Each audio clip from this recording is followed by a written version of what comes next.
بسم الله الرحمن الرحیم.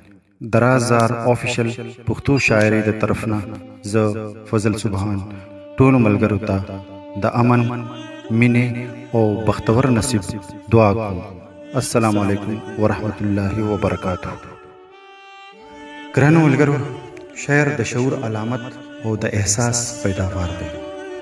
شعر ویل یا لیکل الهامي خوبي هم ده او یو نازک هنر هم. د الله ورکړې د فکر صلاحیت چې د فن د رموزو سره جوت شي نو ډېر اثر پیدا کوي.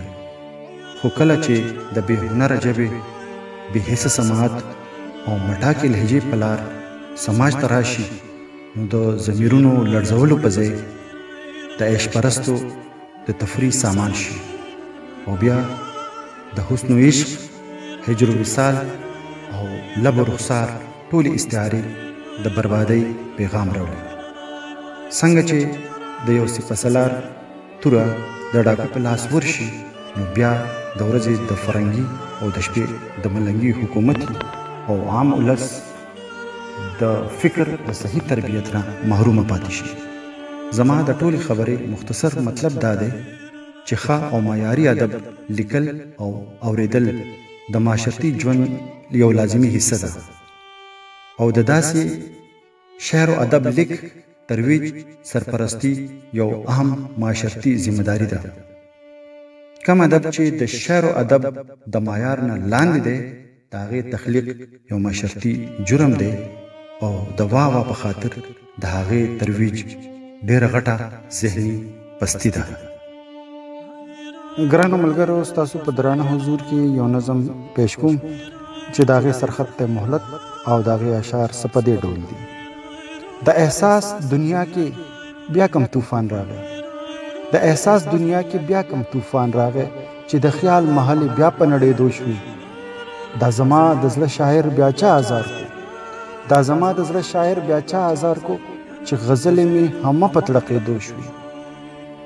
چې شاعر زما د زړه زما رازدار دی، چې شاعر زما د زړه زما رازدار دی، کله کله بې وفا شي مرور شي. ما ته وایي خپل رازونه دې سنبال کا، ما ته وایي خپل رازونه دې سنبال کا، خدای دې وکړي چې دنیا پتا خبر شي.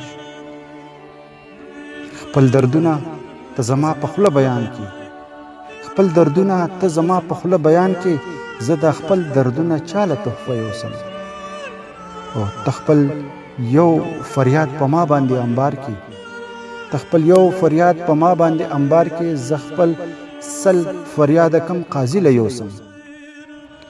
یو بدن کې تنهایی ده جدایي شوه، یو بدن کې تنهایی ده جدایي شوه، زه جدا شومه زما قصه جدا شوه. زړه جدا شاعر جدا سترګې جدا شوې، زړه جدا شاعر جدا سترګې جدا شوې، خوله جدا خندا جدا جړه جدا شوه.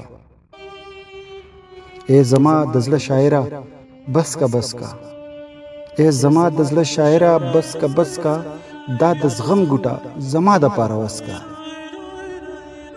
یو څو اوښکې دي زما د پاره توی کا، یو څو اوښکې دي زما د پاره توی کا، خپل خیالونه دي یو ځلې بیا تس نس کا.